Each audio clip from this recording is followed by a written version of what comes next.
Back just breezing through hour two of a terrific Tuesday on Liquid Lunch, and we saved the best for last. There's so much going on out there, so many conflicting stories. The Twitter and Facebook last week squelched a story about a laptop that seemingly belongs to Hunter Biden. The actual John Radcliffe, the director of national intelligence, came out and said this is authentic. Others on the left-wing media are turning around and saying that this is a Russian plant that they faked Rudy into picking up, and it's just, you know, they're running the same game again, okay? One of the most sage minds out there, someone who's been through it all, joins us right now. Bob Barr is with us again, and he's the president of the Law Enforcement Education Foundation, former congressman from the great state of Georgia, and also former CIA analyst. And it sure seems crazy that this guy, Jack Dorsey, enjoys this special exemption from being sued, but then takes the opportunity to put his finger on the scale in a big way by blocking news.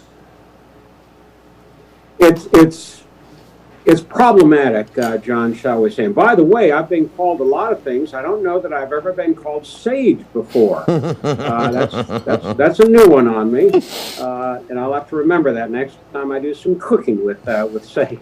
But yes, this whole issue of Twitter and Facebook and how they operate, what they can get away with, are issues, troubling issues that Congress needs to focus on. And yet time after time after time, John, they'll come up to the precipice and then they'll back away again. And that's exactly what's happened today. The Senate Judiciary Committee under Senator Graham, that was moving forward to subpoena Jack Dorsey to at least answer some questions so that they could try and get a handle on this. Now they've decided to back away from it once again. It is kind of strange that this is one place where we have the power. Clearly the party that is being injured is the Republican Party, because there's news out there that seems to be sourced, and the social media platforms are squelching it. It looks like, to me, I said last week, it looks like a monster campaign contribution to try to kill this news in favor of Joe Biden.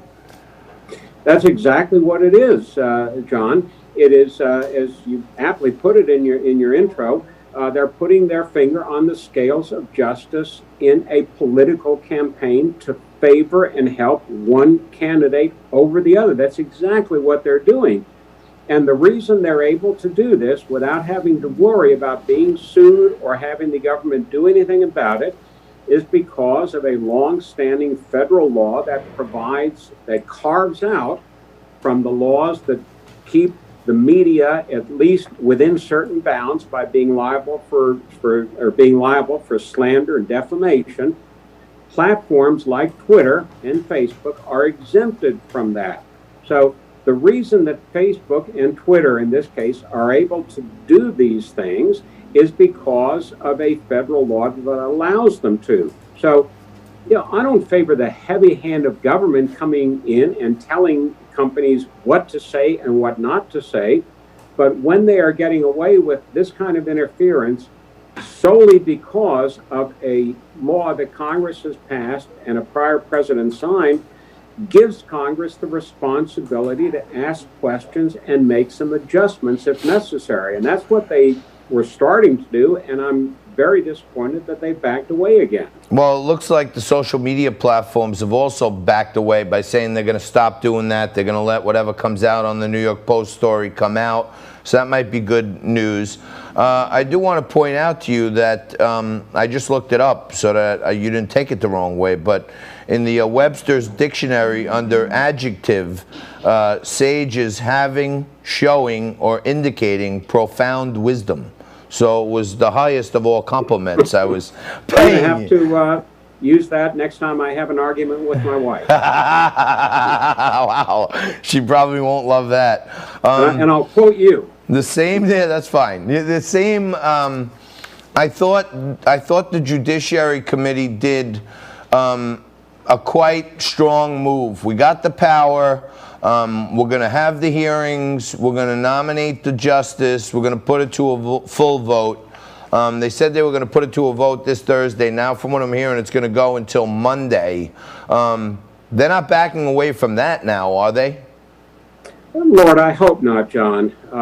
If the Republican Party in the Senate cannot marshal the votes and the backbone to move Judge Barrett out of the committee and to the floor of the Senate and have at least 51 votes to confirm her, then the Republican Party has no business even calling itself a legitimate political party anymore. It sure seemed like they did a yeoman's job of putting it through the processes, having the questions asked. I thought Amy Coney Barrett did an amazingly strong performance, showing, you know, that she's subtle, she's smart, she had full grasp of everything they were asking of her, and really didn't take any of the bait and show any like over temperament. I thought she was fantastic through the hearings.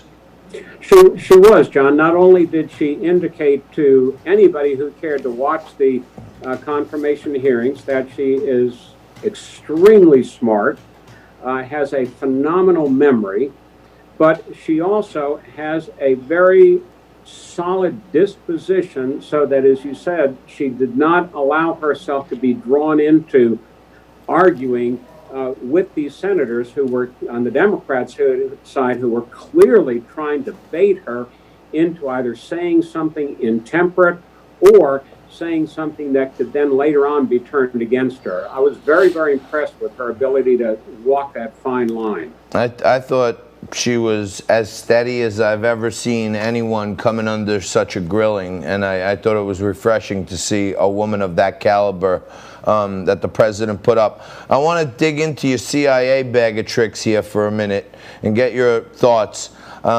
It seems to me, and just being objective, that there is overwhelming mounting evidence that this information that's coming out was from a laptop that belonged to Hunter Biden. That, to me, seems like it's been sourced.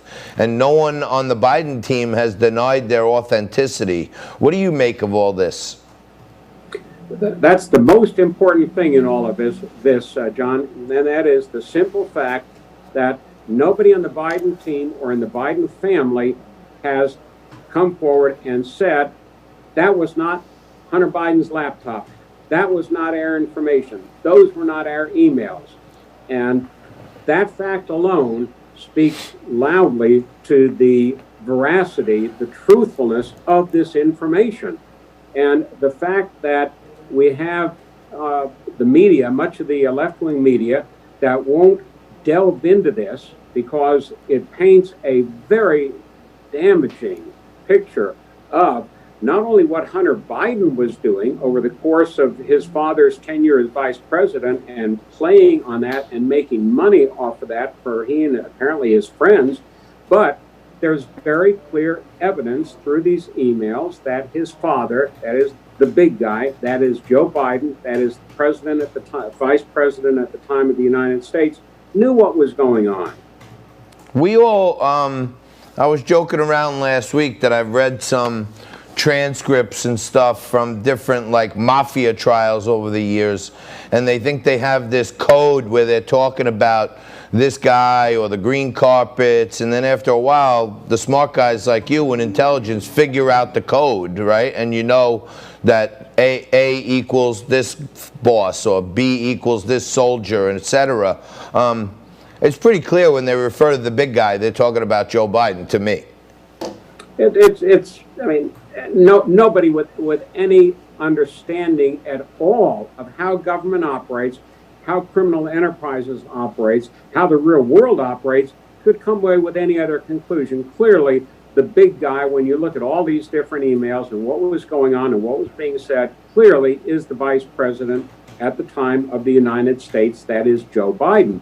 And this is, John, precisely the way the communist Chinese operate. They don't go directly normally to a Joe Biden and say, hey, here's some money, we want influence. No, they very carefully work through the weak points in either a family chain or a chain of business associates so that their fingerprints are not directly tied to the high government officials. But that's exactly who they're going after. And apparently, in this case, they got him. It looks like we may have the smoking laptop. Stay tuned, more to learn. And Mr. Barr, thank you very much for joining us. As always, we always appreciate your insights on this stuff. Thank you very much. My pleasure, John. Bob Barr, president of the Law Enforcement Education Foundation. Now, it's Jess's last day. We're going to wrap up the show, as always, with a WTF. I'm sure Jess is going to want to get in a few last jabs on me before she heads out the door. So stay right there. We're going to come back right after this and wrap it up with a WTF for the ages right after this.